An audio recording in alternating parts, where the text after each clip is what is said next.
Friends, today is Saturday, the 4th of July. We just celebrated the Eucharist here in the cathedral, and a couple of words about the holiday seen from the prayers which the Church has given to us for this Mass. You know, 4th of July, of course, is a civil holiday. It's a national holiday. It's not a holy day.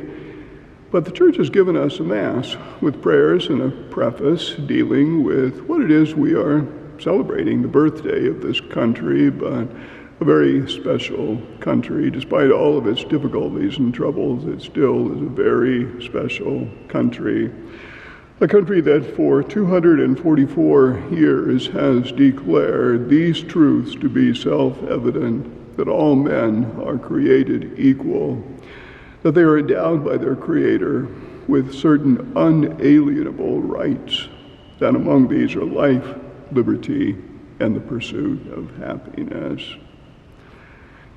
My words this morning are just pointing out some of the words of the prayers which we prayed this morning at Mass, but which explain so beautifully the special quality and character of this country. The opening prayer says that we recall the day when our country claimed its place among the family of nations, when we claimed our place among the family of nations, when we, a city on the hill, as John Winthrop, the pilgrim, stated before coming to this country, a city on the hill in which all eyes are upon us. July the 4th, 1776, the day of our independence, when we declared ourselves a nation and joined the family of nations. We declared that our destiny would not be determined for us, but by us. Unique among the many nations of the world in 1776. And so began that American experiment, a new nation conceived in liberty. And our opening prayer says we give thanks for what has been achieved, and we ask for help for the work that still remains. The last few weeks have shown us some of that work that still remains. Our country still has work to do.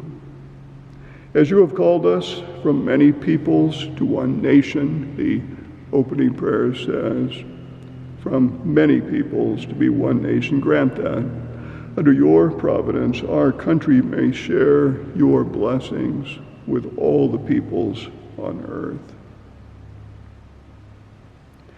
The prayers, of course, give this country and give all of us something to achieve. We still have work to do. And that thought of all the peoples is picked up in the prayer over the offerings. Father, who have molded into one our nation, drawn from the peoples of many lands. E pluribus unum, our motto, e pluribus unum, out of many, one. On the Great Seal of the United States, e pluribus unum. And you know, I'm the son of immigrants myself. My parents came to the United States in 1948, like all people who come to this country seeking their fortune, seeking a better life. Out of the worn, torn, and devastated Europe, they arrived on these shores in 1948. We were born here, and my parents during the 50s, like all folks during the 50s, it was a time of great promise, and it was for them as well. As a united people, we hold a greater purpose. The prayer tells us that as the grains of wheat become one bread, all those various grains, as they become one bread, and the many grapes become one cup, so may we, before all others, be instruments of peace. Let this country be an instrument of peace.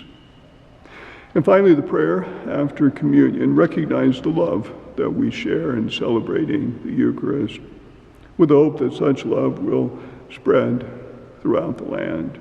It says, May the love we share in this Eucharist, Heavenly Father, flow in rich blessing throughout our land, that all may place our trust in you and seek to do your will. In God we trust. A city on the hill, a city on the hill, and the eyes of all people upon us. May we recognize the gifts we have received and share them generously from sea to shining sea. Have a great day, and we'll see you tomorrow, Sunday.